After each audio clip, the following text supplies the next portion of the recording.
Friends, मेरा नाम है कीर्ति दीक्षित। स्वागत है आपका हमारे यूट्यूब चैनल पर। दोस्तों, आज मैं बात करने वाली हूँ प्रिंसिपल्स ऑफ लेबर वेलफेयर के बारे में।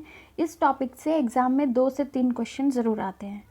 तो आइए स्टार्ट करते हैं अपने टॉपिक को। Fundamental principles of labour welfare, ये कितने हैं? टोटल 10 हैं।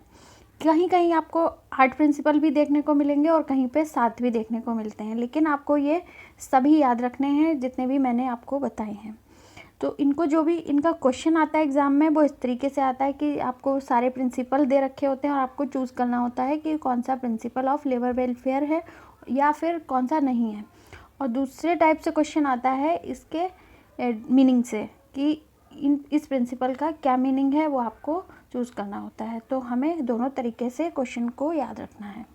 अब हम स्टार्ट करेंगे 1 बाय 1 इन प्रिंसिपल्स को। पहला है हमारा principle of adequacy of wages. इसका मतलब है कि labour welfare measures can not be A substitute for wages. Labour welfare जो भी हम प्रोवाइड करते हैं वर्कर्स को, वो वेजेस के सब्सटीट्यूट नहीं है। मीन्स अगर हमने उनको वेजेस दे दी तो इसका मतलब ये नहीं कि हमें उन्हें लेबर वेलफेयर सर्विसेज नहीं प्रोवाइड करनी पड़ेंगी। तो हमें वर्कर्स का ये राइट है कि हमें उनको उनके काम के हिसाब से वेजेस दें और उनको वेलफेयर फैसिलिटीज़ भी प्रोवाइड कराएं। तो ये वेजेस का सब्सटीट्यूट नहीं है। But high wage rate alone can not create healthy atmosphere.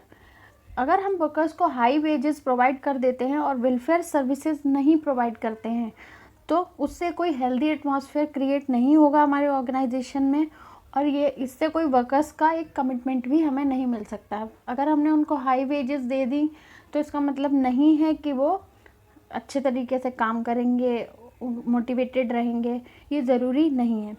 Combination of social, emotional and economic welfare together would achieve good results. तो हमें किस तरीके से वेजेस प्रोवाइड करनी है? तीनों के कॉम्बिनेशन में, सोशली, इमोशनली और इकोनॉमिकली। तीनों का जब कॉम्बिनेशन होगा तभी हमें अच्छे रिजल्ट्स मिलेंगे। सेकेंड प्रिंसिपल है principle of social liability of industry. Industry, according to this principle, has an obligation or duty towards its employees to look after their welfare.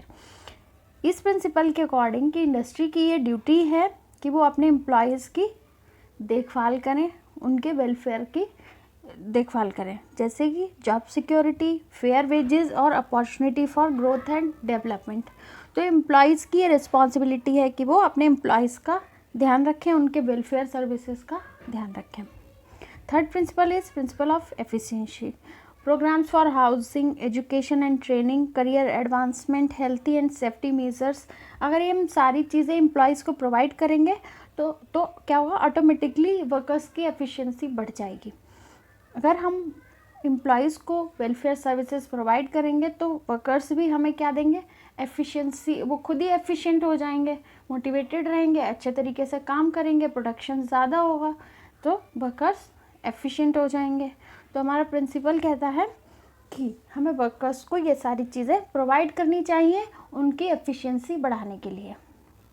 Fourth is principle of रीपर्सनलाइजेशन।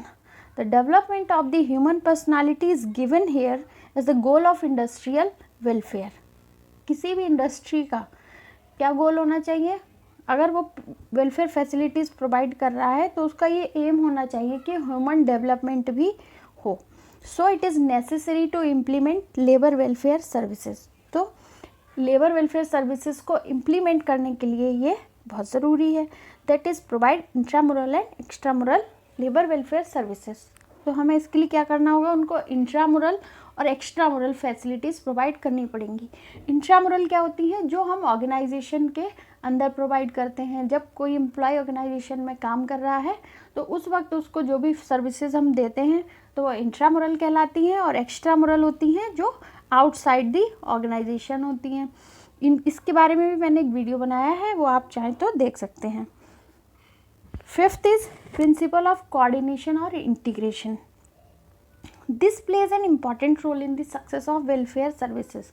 ये एक बहुत ही important हमारा principal है किसी भी welfare services की success को achieve करने के लिए।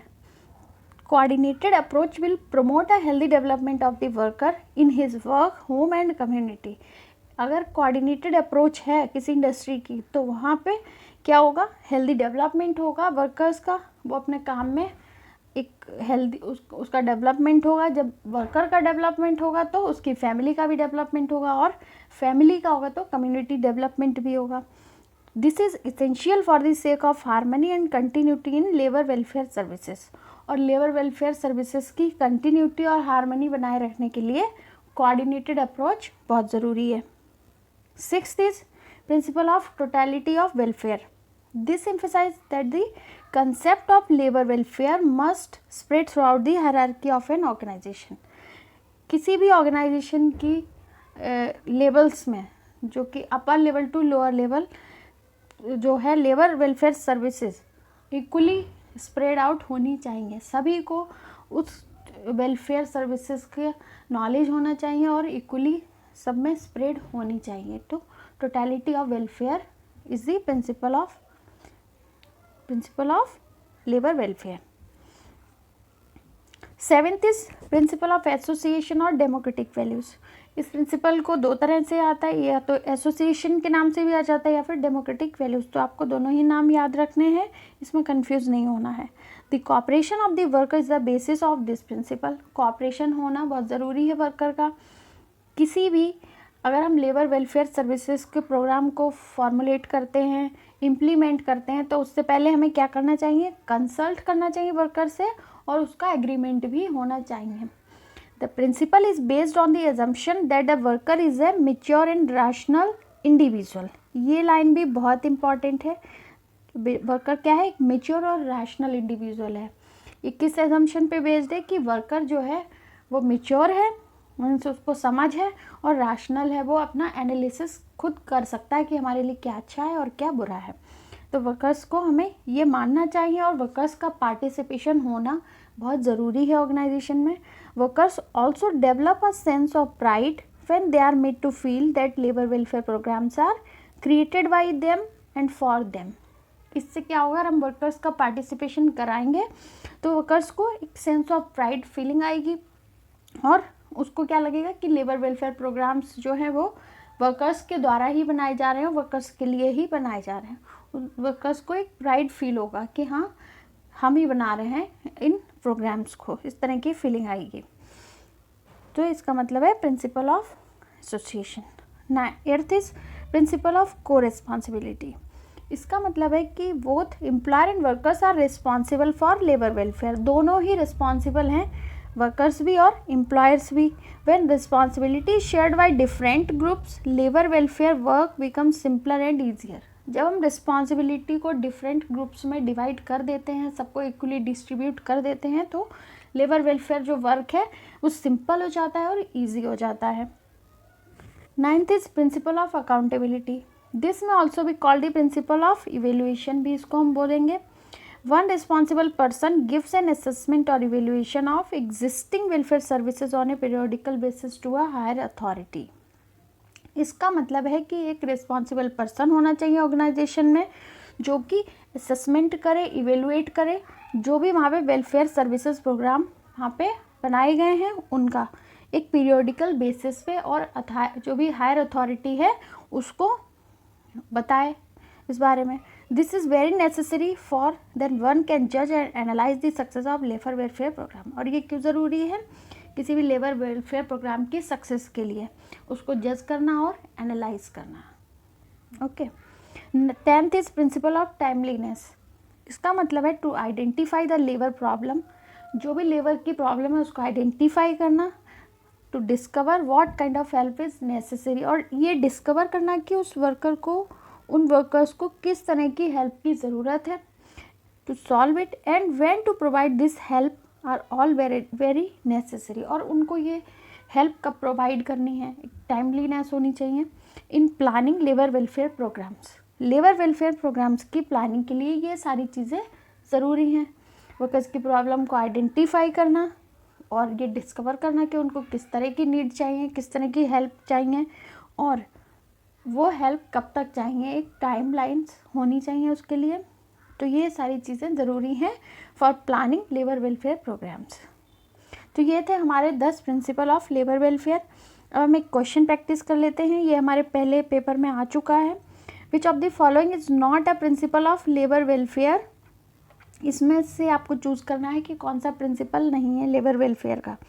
The principle of uniformity, I think मैंने ये आपको कहीं भी नहीं बताया है, तो ये हमारा आंसर तो पहला ही हो गया। दूसरा है principle of coordination and integration.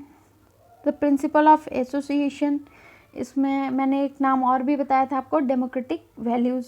तो प्रिंसिपल ऑफ एसोसिएशन हो गया या डेमोक्रेटिक वैल्यूज़। और third is the principal of timeliness. ये तीनों ही प्रिंसिपल हैं, बट ये ए वाला प्रिंसिपल ऑफ यूनिफॉर्मिटी ये हमारा प्रिंसिपल नहीं है। तो हमारा आंसर क्या हो गया, प्रिंसिपल ऑफ यूनिफॉर्मिटी। तो गाइज ये था हमारा प्रिंसिपल ऑफ लेबर वेलफेयर। आपको अगर कोई भी इशू है तो प्लीज़ कमेंट करें and please like share and subscribe my channel. Thank you so much.